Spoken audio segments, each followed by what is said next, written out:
Bon les frérots, on se retrouve pour une petite journée, cette fois-ci au bord d'un lac. Parce que j'en ai pas un peu marre de la Saône, mais les capots, ouais, j'en ai marre par contre. Du coup, on est venu dans un petit lac aux alentours de Villefranche. Sur la toute première vidéo que j'avais faite, c'était ici. Le lac rempli d'herbiers justement. Et là, c'est empiré vu qu'on est en fin de saison. En fin de saison, fin d'été.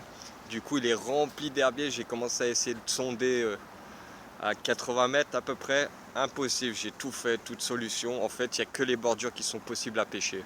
En gros, il n'y a que quelques bordures où il n'y a pas de...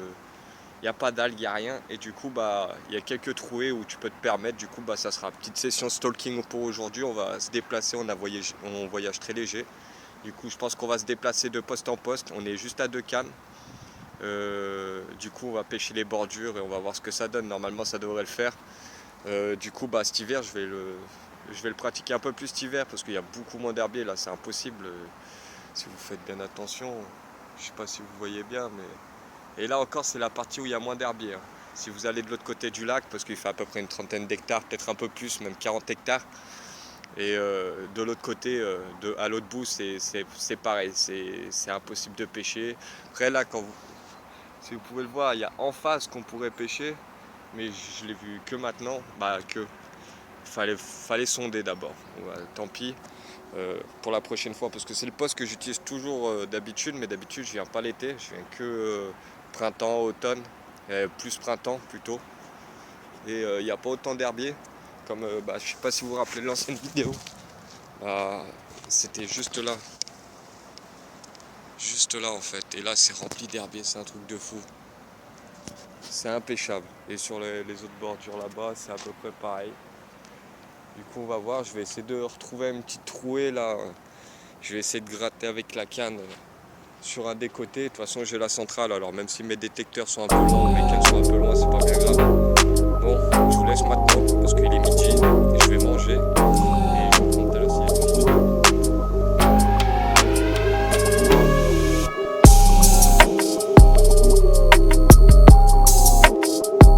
Petit poisson de 7-8 kilos à peu près. Je pourrais pas prendre une meilleure photo. Désolé. J'ai plus de support pour poser ma caméra. Du coup, c'est un peu compliqué.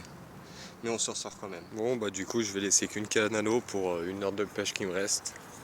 Parce que pour le 3e départ, parce que j'ai fait un autre départ juste avant, j'ai fait une brème, une grosse brème. Et là, 3e départ. Une 2e fois que ça m'arrive sur les hameçons corda. Hameçon cassé en deux, la pointe. Après, je pêche dans les herbiers, alors peut-être que c'est ça, mais là, c'est vraiment un gros départ, c'était lourd. Là, j'ai raté du joli fiche. Mais bon, c'est pas grave. Du coup, je vais vous expliquer ma stratégie de pêche aujourd'hui. En gros, pour une fois, je suis parti 100% à la graine, 100% Tiger, juste avec un mix de bouillie de banane et pêche tout broyé. En gros, j'avais une vingtaine de kilos. Là, je suis en train d'y finir. Comme ça fait un petit amorçage fruité. C'est bien sympa. Du coup, j'ai mis 2 Tigers sur chaque canne, sur chaque cache.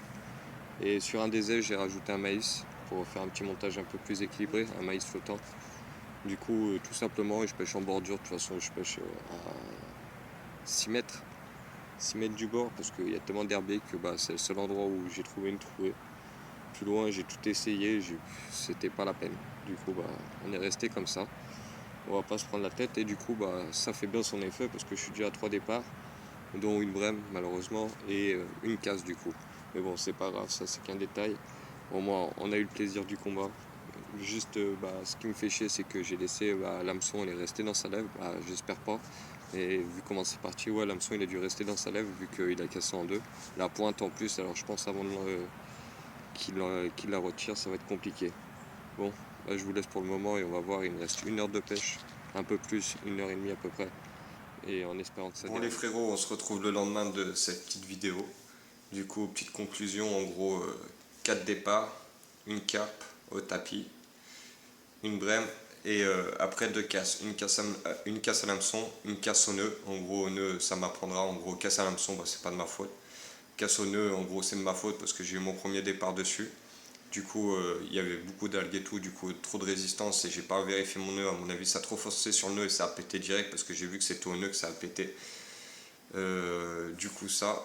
Et après, du coup, les prochaines vidéos seront un peu mieux parce que je vais me racheter un trépied. Bah, du moins, faut que j'attende de le recevoir. Dès que j'aurai su un trépied pour poser le téléphone, bah, je pourrais faire des départs en direct, des trucs comme ça sera un peu mieux. Parce que là, l'ancien, il m'a duré 3 mois et il est foutu. Du coup, je vous laisse là pour aujourd'hui et à la prochaine pour d'autres aventures.